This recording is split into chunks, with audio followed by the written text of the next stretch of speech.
Okay, people, so now I think it's May 3rd, 2020. Sorry, June 3rd, 2020. I'm sitting on a freaking log here. I'm outside. Can you hear that noise? Oh, front and back. It's bloody stupid, man. 5 days a week, 6 days a week sometimes. Every day, all day long. Driving me nuts. Anyway, I am going to name this title here, as you would know. I know Claudette.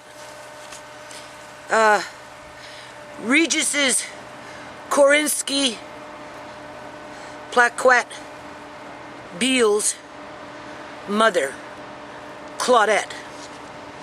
Claudette is actually my friend that I haven't spoken to in years and years and years. And you see, people, I don't have a lot of fucking friends, okay?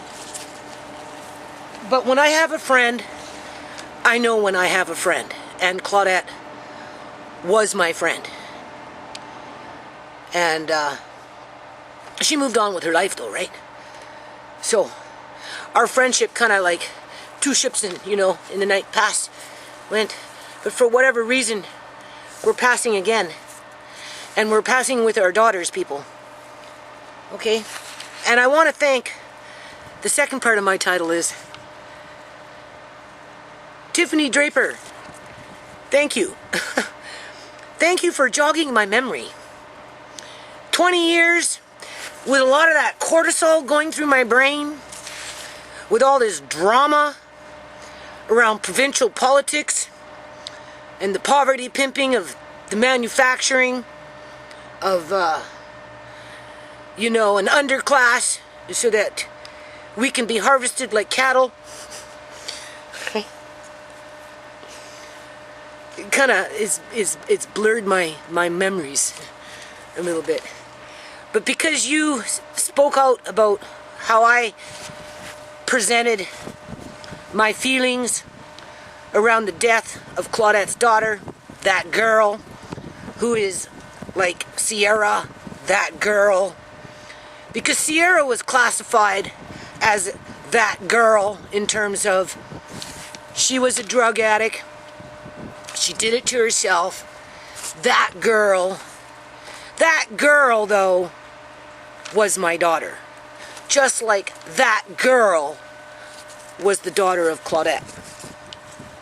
Right? Now I don't expect you to understand that because I'm a pretty outspoken person, and Tisha has already mentioned that some of the things I say and how I say it make me sound like I am racist, when in fact I am far from being racist. What it is I'm at that glass ceiling, and I've been there for a long time, and I'm trying to break it. And what I've witnessed over the last 20 years, from first trying to break that glass ceiling, is that there's more glass. In other words, the ceiling got thicker. It's harder to break because racism in itself and how people internalize it has compounded over the years based on that manufacturing of poverty, where some ethnic groups can excel, like for example the Punjabis, where other ethnic groups, like say for example the Africans coming in from Darfur and places like that, right, don't excel and just end up becoming part of the food chain, where their children are subject to being targeted and harvested. And I speak from experience. Now there's going to be a couple of things here now. I really need to dig this little patch up and get some of these plants in the ground. It's very cold, right now. So I don't know how well these plants are going to grow. I'm assuming that, we're going to have a late summer. That's what I'm hoping for. But I don't know. They're talking about the sun being on lockdown is not blowing off too many, sunbursts. So because of that, the weather is much cooler, which, will affect crops, right? And this could be one reason why our governments are, bringing in this UN accord through the back door of various states and provinces in terms of those types of governments, state and provincial governments. at the direction of the federal government to mitigate what the sun might bring in terms of a mini ice age where, you know, there becomes a food shortage outside of politics, right? Which we're dealing with here. Okay, so anyway, let me give you a little background on Claudette. I'm like 99.5% positive this is my friend Claudette. Right? Let me tell you something about this woman. When I met her back in the day out here, she was a very high energy, very positive, very motivated, but she was kind of like me. She was, you know, didn't get a lot of support, right? You know, you got to be a certain kind of person in order to get any kind of real support when it comes to, you know, life in general, never mind trying to bring in a international nonprofit, right? She was too short, too black, she was a woman, right? You know, I don't know what her educational status was, but she sure in the hell didn't go to Harvard and places like that. You know, she didn't have the title of a lawyer to her or a doctor, or, you know, no title of authority. She was just a regular folk, you know, just like everybody else for the most part out here. And we became friends. And, you know, I lived in Canada, and you know, my situation with my family was pretty good, and I wanted to give back, and I really felt at that time, under the direction of the NDP with a strong union province, that, you know, I could make a difference not only for my province and my country, but I could also help to, you know, spur that along in the United States of America. And Claudette agreed with me. You see, that's the thing. She was my friend. She said, you know, I think you're right. I think we can do it. Yep, I think you can do it. I'm going to help you do it. And I'm like, okay, well, Claudette, I need board directors. I need board directors in order to make what I'm talking about legitimate, and we need to make a legitimate nonprofit society. You want to be a board director? Oh, yeah. I said, well, you know, I don't really get out very much. I'm stuck at home with the kids. I'm stuck at home with Uncle John. You know, my skills are, I was typing, and, you know, I was formulating, and, you know, and often got the trademark name and blah, blah, blah, blah. But in terms of out and about in the community, connecting with other people, I'm not very good with that, people. I never have been. I've always been focused on the grunt work and taking care of the family, and, you know, and Claudette was kind of like in that same situation. She had her own family to look after. She had her husband. She had her children. She was facing racism within her own community because her husband was white, and, you know, and if you right, there's just so many fucking variables in there because racism isn't cut and dry. That's the problem, right? So anyway, she sided with me, and she managed to rally up some troops. That's what she did. And they agreed to sign on as board directors to help me get my foot in the door with the provincial government with a legitimate registered foundation. But I had already had my trademark by this time, which is federal, United States and Canada. I just needed the legitimate local provincial society to play politics, right? To make everything legitimate. Okay, so she did that. She got 3 or 4 people. I don't know. I'd have to go back. I have to go back into my records, people. Like I literally have to go, right?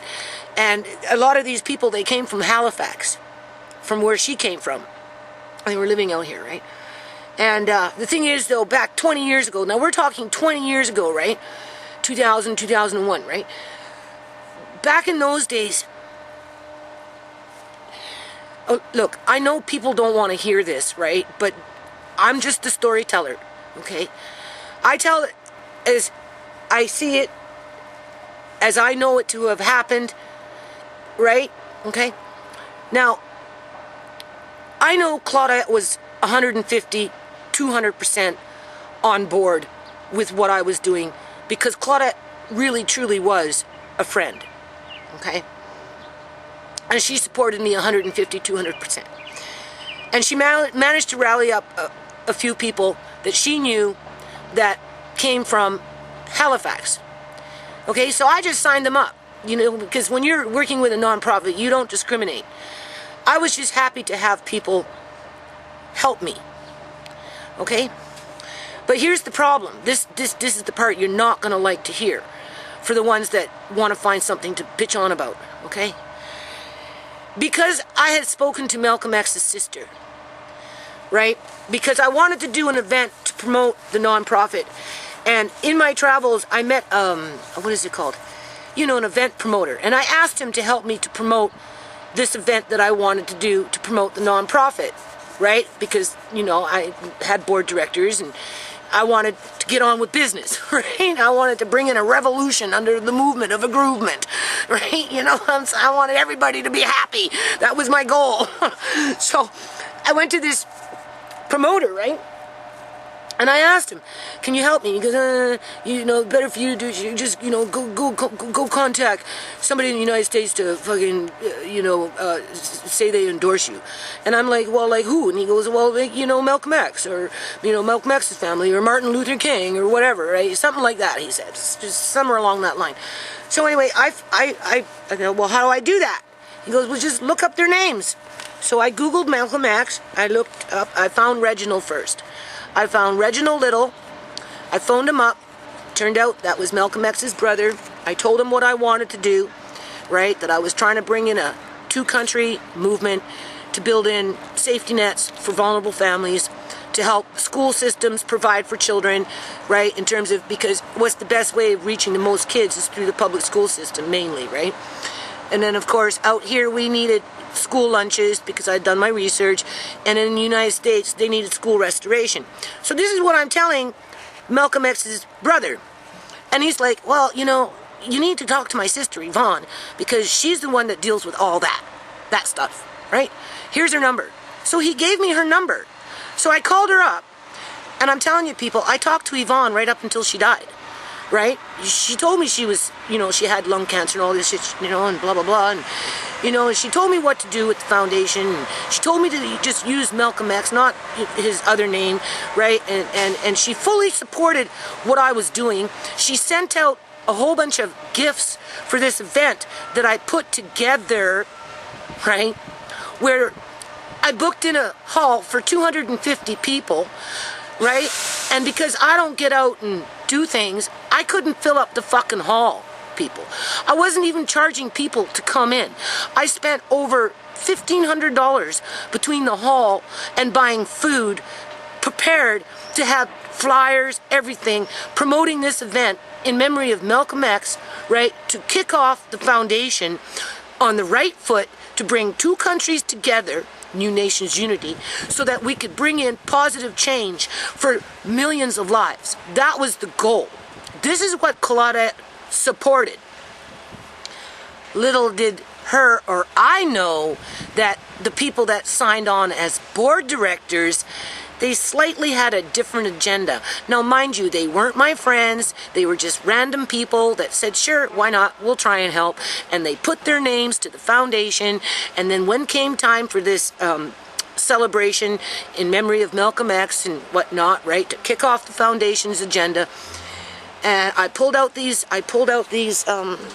gifts that Malcolm X's sister sent me, right? There was like books, posters, wall magnets, all related to Malcolm X that came directly from his sister, people. And because nobody came to this event, because it wasn't promoted, even the people that came that were supposed to promote it didn't promote it.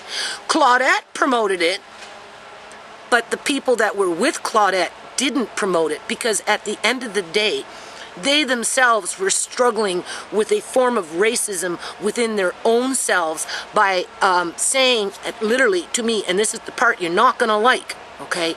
But this is the truth.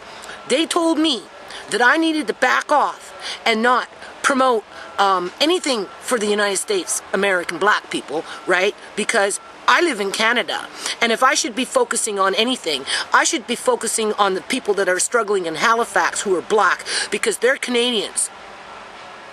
But yet, just as they were saying that in one breath to me, they were quick to rob me of the gifts that Malcolm X's sister sent for the people. And in essence, those gifts were not to be given to the board directors, because as a board director, you're not supposed to benefit directly from the things that come in as a donation. But because they never promoted the foundation, they never promoted the event, nobody fucking showed up except the board directors and my kids and a couple of other kids that were connected to my son. As I spent over $1,500 on that shit, thinking in my head I was gonna rock the place, right? Because I was naive and dumb, people. I had a vision, but I didn't realize how corrupt politics were. And even then, at that moment, when they took the book, took the fucking flyers, like the posters and the they weren't satisfied with just one thing. They wanted 2 or 3 things. Because I had a whole pile that Malcolm X's sister sent me. Claudette didn't do that. She stood back and watched like I did. And then, of course, with an attitude like that, as they're telling me that I shouldn't be paying attention to American politics and not worry about the black Americans, that my focus should be on Canadian fucking black people, right? They fell off the grid. And Claudette moved on. She went back to Ontario. She couldn't be a board director. She gave up. Not that she gave up, but she tried, people. She gave it 150, 200 fucking %. And her own people, her own fucking people, gave her a hard time for caring at that time for what was coming. Because it's still there, people.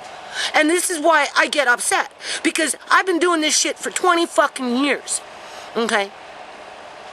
And when I heard about this girl falling off the fucking balcony, I was so fucking hurt. You didn't see the tears. I was ready to burst out in fucking tears for people rallying around this girl, but yet ignoring ShaMay and what's been going on in my family, even though some of these people out here fucking know. Okay? You have to ask yourself why, right?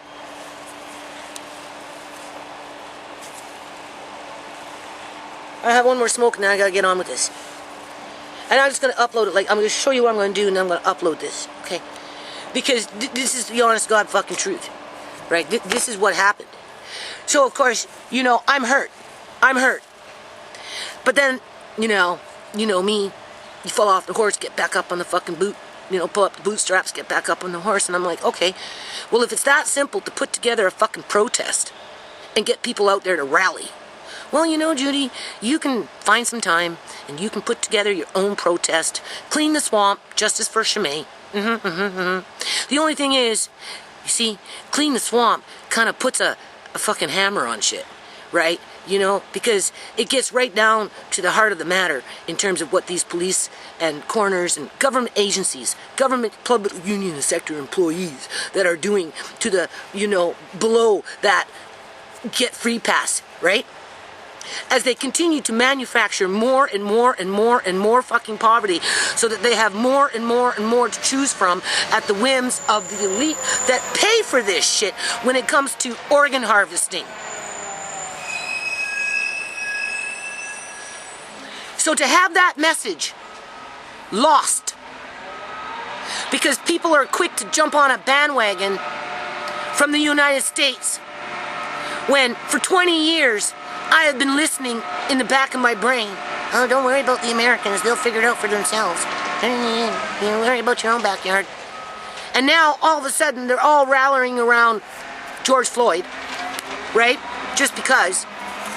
Attaching, a racial slur, Black Lives Matter, to it to bring attention to something that I have been basically fighting against for 20 fucking plus years. Plus years, people, okay? Because if I wasn't fighting against it before 20 years ago, there would still be no non-profit today. There would be nothing today if I wasn't fucking fighting before I even fucking registered the shit. So it hurt me. It hurt me to see that girl who could be my girl, Ciera, ShaMay, as a mother, right? Could have been my girl. It was my girl, people. Okay? What is it with the fucking hand in the cops? All we got to see was Ciera's hand and a part of her little arm. And even then, I didn't see it, but Tisha and Marcane seen it. But when you read the little news update articles, which I'll do a follow-up on this, specifically around this, because now the cops are blowing it off like, oh well, she ran off into the balcony and threw in a fucking TV or something heavy, some heavy appliance. She was all of a sudden a Hulk and jammed the door. I don't know how she did it, but she did. And then I guess she was gonna climb over the balcony and go to the next apartment and escape from us, and then she fell. And all the officer seen was her hand on the rail. What is it with the fucking hand? Huh? Point is, doesn't sound like they had body cams on them. Right? So, if anyone wants anything, they should be fucking rallying the federal government to start fucking putting in some cash infusions to, one, clean the swamp, and hold these police officers and coroners and anybody that's connected to the death industry to account, right? By bringing in body cams and backup teams to fact check whatever fucking lies that come out of these people's mouths. Because as far as I'm concerned, when it relates to Claudette's daughter, well, I've seen it all. Cops can say anything. And honestly, it doesn't make sense. It doesn't make any more sense than what happened to ShaMay, or most definitely to Ciera. But I can see that they're just trying to write it off as a accidental suicide, because she was trying to run away from the cops. And she tried to do that by jumping balconies from the 24th floor. As if any of that makes any sense.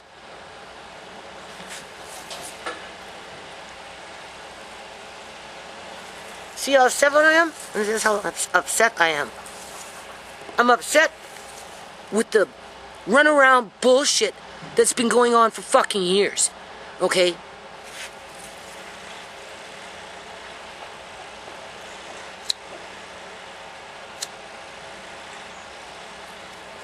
So now they've just blown that girl's death off as if it's nothing, like Ciera. That girl Ciera was just a junkie. She did it to herself. But they needed to bring in the suspicion because they had to take her body to the hospital, because that's the only place that they can take out fucking organs out here, people.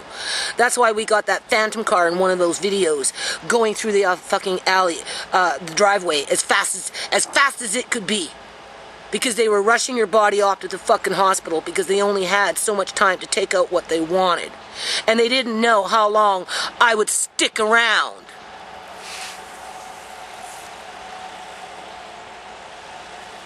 As they fed us the old okie dokie, oh yeah, don't worry, you'll be able to get to identify Ciera. You just, go home for a little while, it's pouring rain, you don't need to be standing out in the fucking rain in the porch for 3 hours. We got special investigation coming in, we'll call you. No, the minute my back was fucking turned, they beelined out of there with whatever else that they, somebody suggested there may have been 2 dead bodies in that place because 2 of those body dude guys drove up with 2 separate fucking vehicles. And for the shady shit that goes on out here with women disappearing and people disappearing, men and women disappearing out here, I wouldn't be surprised, people. I wouldn't be surprised.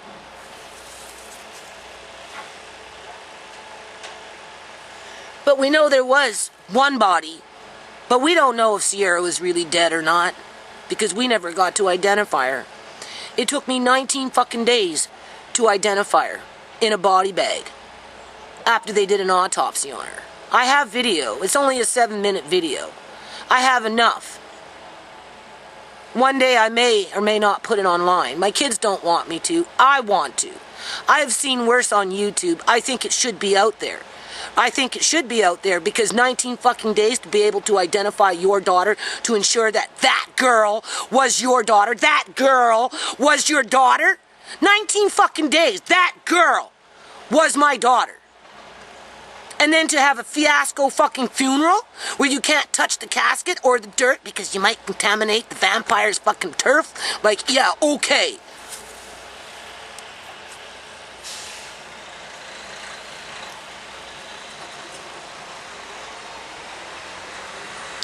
I don't know what Claudette's going to do. If I was in her shoes, especially if she catches wind of me, and I've already reached out to her saying, Claudette, is that you? It's Judy. Right? I'll know soon enough. I'm pretty sure it's her though, people. I remember Pete. And I remember her daughter. I just can't remember the names, but Regis sounds familiar. It's all coming. Tiffany, thank you for jogging my memory. Literally, if you wouldn't have done what you've done, I would be completely in the fucking dark right now.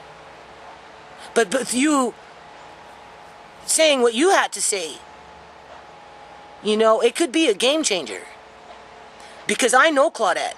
I know the energy that's inside this woman. Okay? I know what Claudette stands for. Because Claudette stood beside me for all the right fucking reasons. Okay? And for that, I will always have Claudette's back. Always.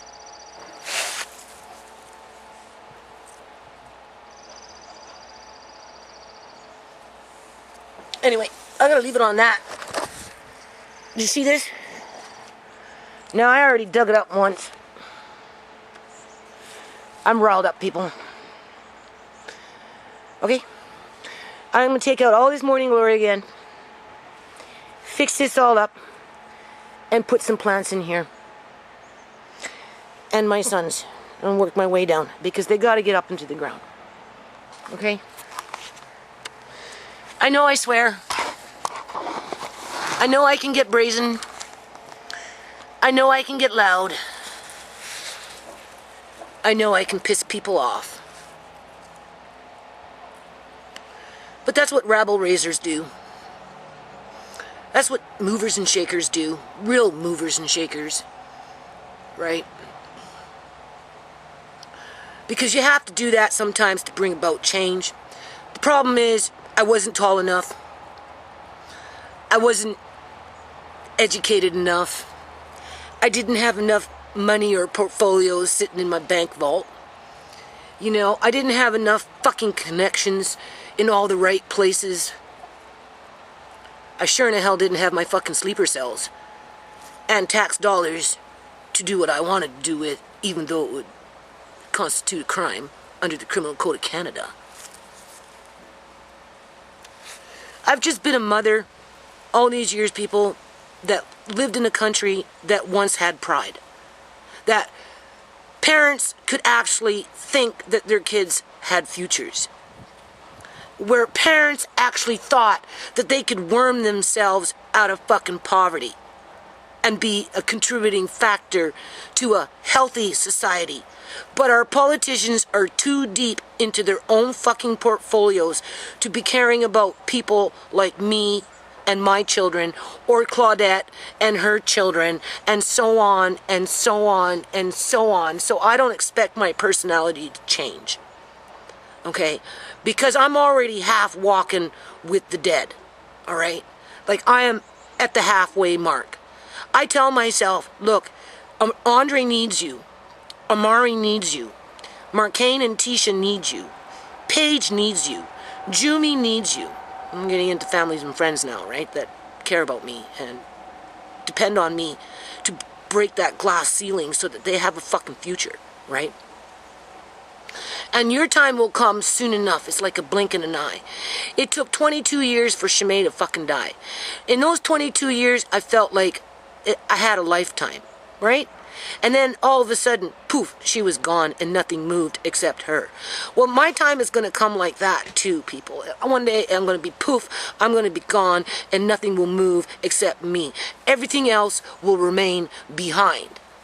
I'm at that crossroad. I walk with ShaMay. I walk with Ciera. I walk with Uncle John. And I have to force myself to fucking stay on this rotten, stinking fucking planet with all this bigotry, prejudice, corruption, and all this other shit, so that maybe my remaining family and friends actually can survive this nightmare that we are all finding ourselves in now due to politics that are trying to ensure that there are the essential service providers that get paid first before anybody else and have the ability to commit crime after crime after crime after crime after crime, as our governments don't represent the people and fucking put those people in check and clean their own damn swamp.